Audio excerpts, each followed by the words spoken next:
कोई बीमारी नहीं है, ये एक मेंटल हेल्थ कंडीशन है कि पोस्टपार्टम डिप्रेशन में ये ज़रूरी है कि जो सारी सिम्टम्स है, जैसे जो उसके फैक्टर्स है जहाँ पे स्लीप मतलब नींद को लेके, खाने को लेके, थकावट को लेके, और जो एक उससे भी ज़्यादा एक लेयर है कि जो चिड़चिड़ होना या फिर अपना जो बच्चा है उसके प्रति थोड़ा सा एक कनेक्शन फील ना करना। मैं अच्छी माँ नहीं बन पा रही हूँ, मैं कुछ ठीक से नहीं कर पा रही हूँ, ऑलराइट, मुझसे ये होगा ही नहीं, ओके। तो ये जब भी फीलिंग स्टार्ट हो जाता है एंड ये ज़्यादातर कर चाइल्ड बर्थ के बाद आती है ये फीलिंग, ऑलराइट। ये चीज़ें कॉमन है, आ सकती है, मतलब एज गुड एज अगर हम देखें तो 80% वुमेन महिलाएं ये फेस करते हैं, ऑलराइट। लेकिन पोस्टपार्टम डिप्रेशन में क्या होता है, इसकी जो तीव्रता है, इसका जो एक्सपीरियंस है उसका तीव्रता बहुत ज़्यादा है और उसका टाइमलाइन भी बढ़ जाता है। जैसे आपने मुझे एक बात पूछी, baby blues, alright. So baby blues कैसे पता है, बिकॉज एक चाइल्ड बर्थ है, मेरे हार्मोनल चेंजेस इतना ज़्यादा है, मेरे बॉडी में फिजिकल चेंजेस इतने ज़्यादा हुए हैं। आजकल जब भी हम देख रहे हैं कि सी सेक्शन डिलीवरीज इतने ज़्यादा हो रही है, विच इज़ मतलब वो बहुत ज़्यादा एक हैवी सर्जरी है, राइट। अगर हम सर्जरिकल लेवल पे भी बात करें तो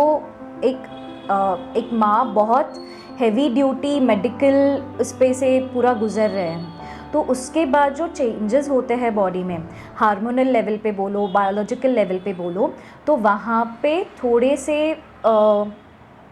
बोलते हैं ना हम लोग, मूड में थोड़ा सा चेंजेस आना, चिड़चिड़ापन होना, ये चीज़ें नॉर्मल है। लेकिन अगर वो 1-2 हफ्ते में ऑटोमेटिकली थोड़ा सा वो हल्का हो जाता है, वो डिज़ोल्व हो जाता है, तो उसको हम बेबी ब्लूज़ बोलते हैं। लेकिन पहले जो मैंने पूरा समझाया, जहाँ पे तीव्रता बहुत ज़्यादा है, चिड़चिड़ापन बहुत ज़्यादा है, खुद की तरफ भी है, बच्चे की तरफ भी है, कभी कभी ये भी हो जाता है कि आसपास के लोग भी पसंद नहीं आ रहे हैं, आसपास के लोगों से बात करना भी नहीं अच्छा लग रहा है, ऑलराइट। तो यहाँ पे फिर हम मैं रिक्वेस्ट करूँगी कि प्लीज़ किसी से जाके बात करिए। अगर किसी प्रोफेशनल, किसी डॉक्टर के पास अगर आप नहीं जा सकते, एटलीस्ट घर पे जो आपका कोई ट्रस्टवर्दी पर्सन है, आपके जो पार्टनर है या फिर आपके जो कोई मॉम डैड है, उनसे जाके डेफिनेटली आप बात कीजिए कि भाई ये हो रहा है, मैं ये फील कर रही हूँ, ठीक है। ये बहुत ज़रूरी है। मैं बच्चे के साथ जब भी अच्छा कनेक्शन नहीं बना पा रही हूँ, जैसे एक एग्जांपल कि मेरा बच्चा रो रहा है, ठीक है, लेकिन मैं चाहती हूँ कि मैं उसको हेल्प करूँ, लेकिन मैं नहीं कर पा रही हूँ, तो ये भी क्या होता है पता है, एक नई मॉम के लिए ये भी एक बहुत उनके लिए भी बहुत क्रूशल हो जाता है ना, बिकॉज़ ये एक सोशल लेवल पे अगर हम देखें तो एक फ़ील हो सकता है ना कि यार एज अ न्यू मॉम मुझे ये करना चाहिए। फिर ये जो हमारा सोशल मीडिया जो हमको बताता रहता है कि नए मॉम्स क्या क्या करते हैं, ठीक है, और हर एक इंसान वो सिटी के कोई भी गांव में हो, सिटी में हो, सोशल मीडिया है ही। तो मैं अभी ऐसा कुछ फील ही नहीं कर पा रही हूँ, मैं तो खुद के लिए भी कुछ अच्छा नहीं कर पा रही हूँ, दूसरे के लिए तो जाने दो, ऑलराइट। तो ये जो है ना एक इनएडिक्वेसी जो बोलते हैं कि मैं सही में ये कर पाऊँगी भी कि नहीं, जो गिल्ट हम बोलते हैं, ठीक है। तो यहाँ पे फिर वो शुरुआत होता है और फिर वो इंटेंसिफाई जैसे जैसे होता है। एंड अगर सबसे मेन हम अगर इसके बारे में बात ना करें, एज अ न्यू मदर आप अगर इसके बारे में बात नहीं करते हो, तो उसका चांसेस बढ़ने का थोड़ा सा वहाँ पे रिस्क फैक्टर ज़्यादा हो जाता है। चाइल्ड बर्थ के वक्त या फिर प्रेगनेंसी के वक्त, सपोज़ मैं पूरी तरह रेडी नहीं थी ये प्रेगनेंसी के लिए, मतलब था ओके, लेकिन कुछ बहुत सडन हो गया या फिर पूरी तरह मैं रेडी नहीं हूँ, एज के वजह से हो सकता है, कुछ सर्कमस्टांसेस की वजह से हो सकता है, तो तभी भी क्या हो जाता है, वो ट्रिगर कर देता है। यस, ये ट्रिगर कर देगा। फिर पार्टनर ठीक है, ऑलराइट, लेकिन उतना कनेक्टेड फील नहीं कर पा रहे हम एक दूसरे के। एंड दिस इज़ नॉट, मतलब ये ऐसे नहीं है कि ये चाइल्ड बर्थ के बाद हो रहा है, जब से मैरिज हुआ है, जब से कंसीव कर रहे हैं, तब से बहुत छोटे छोटे ऐसे इंसिडेंसेस होते रहे हैं जहाँ पे मुझे इम्पॉर्टेंट फील नहीं हुआ है, जहाँ पे मुझे ऐसे लगा है कि यार मतलब मैं सही जगह पे हूँ भी कि नहीं, ठीक है। यस, अगर मैं वर्किंग हूँ, अगर मैं काम कर रही हूँ, वो घर काम भी हो सकता है, आप बाहर ऑफिस पे जाके भी काम कर रहे हो, वहाँ पे अगर किसी लेवल पे स्ट्रेस छोटा करके बिल्टअप होता रहा है, तो ये भी क्या है अभी, बिकॉज ये अभी जो चाइल्ड बर्थ की वजह से वो पूरा का पूरा ट्रिगर हो सकता है, तो यहाँ पे भी फिर कभी कभी वो जो मुश्किलें हैं वो बढ़ जाती है, ठीक है। तो ये भी लीड कर सकता है टू पोस्टपार्टम डिप्रेशन।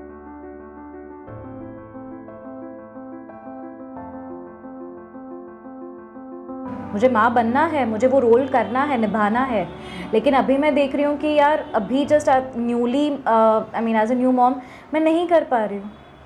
ठीक है। तो यहाँ पे फिर वो जो पार्टनर का सपोर्ट मिलना है या फिर वो पार्टनर्स के साथ वो इजी कम्युनिकेशन, मतलब है ना कि यार कुछ भी जाके ना बात कर सकते हैं,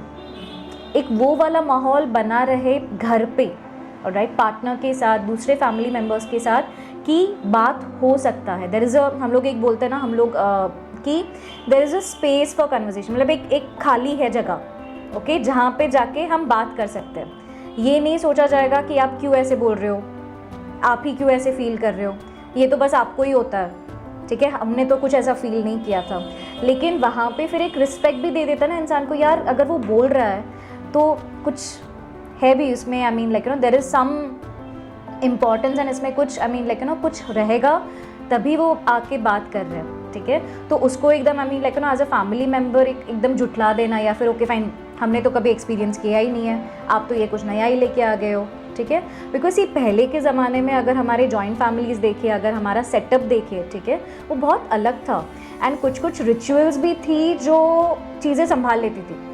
तो ये चीज़ें हमको आई मीन लाइक ना तभी तो आई मीन लाइक ना बहुत बार ऐसे होता है कि एज अ साइकोलॉजिस्ट मुझे कि हमारी जनरेशन में तो ऐसे कुछ पोस्टपार्टम डिप्रेशन के बारे में हमने सुना नहीं है, जैसे कुछ मदर इन लॉज या फिर आई मीन लाइक 50-60 ईयर ओल्ड कोई आ जाते हैं तो वो ऐसे बात करते हैं, ठीक है। तो हम ये नहीं बोलेंगे कि, मैं ये नहीं बोलूँगी कि नहीं होता था, लेकिन तभी सोशल सिचुएशंस भी बहुत अलग लेवल पे थी ना, जैसे जो सपोर्ट मिलता था या फिर जो फैमिली एनवायरनमेंट था वो भी बहुत अलग लेवल पे था। So for that new mother तभी भी तो चैलेंजेस थे ही ना, ठीक है, चाइल्ड बर्थ तो तभी भी होता ही था, ऑलराइट, सी सेक्शन तभी भी होते थे, ऑलराइट। तो लेकिन फिर क्या रहता था कि वो जो केयर है, ऑलराइट, जो केयर है वो बहुत सिंप्लीफाइड था कि ये ऐसे ही होगा, वो उसमें इफ़ एंड बट नहीं है, ऑलराइट, कि भाई यहाँ पे आई मीन लाइक यू नो आपको वो आफ्टर डिलीवरी 1 से 3 महीने आपको रेस्ट करना ही है, ऑलराइट, यस, आपको आपके मॉम के घर पे जाना ही पड़ेगा। किसी किसी कल्चर्स में it was I mean like no highlighted कि भाई no you have to go, alright. Now मैं ये नहीं बोलूँगी, पर्सनल ओपिनियन है, पर्सनल चॉइस है, येस, लेकिन वो चीज़ हेल्प भी करता था, ठीक है, बिकॉज जो माँ है, जो न्यू मॉम है, वो अपने एनवायरनमेंट में है, फ्रीडम है, उसको एक फ्लेक्सिबिलिटी है, फ्रीडम से भी ज़्यादा मैं बोलूँगी एक फ्लेक्सिबिलिटी है, ऑलराइट। सो मैं मुझे अगर कुछ फील हो रहा है, ऑलराइट, मेरे पास सिर्फ एक नहीं, मेरे पास 3 से 4 जन है जिनके साथ बैठ के मैं बात कर सकती हूँ। अगर एक बंदा अवेलेबल नहीं भी है, सपोज़ मेरी मॉम अवेलेबल नहीं भी है, ठीक है, तो मैंने अपने भाई से बात कर लिया, मैंने अपने बहन से बात कर लिया, ठीक है, मैंने अपने पार्टनर से बात कर लिया, ठीक है। अभी क्या हुआ है पता है, ऑप्शंस थोड़े से लिमिटेड हो गया ना, ठीक है, एंड वो ऑप्शंस लिमिटेड होने से और एक प्लस हो जाता है कि भाई वो ऑप्शन अवेलेबल भी तो होना चाहिए ना। जैसे मेरे पार्टनर भी तो वर्क कर रहा है, ऑलराइट, उनके इतने सारे स्ट्रेस है, तो मुझे वो स्ट्रेस उनको नहीं देना है।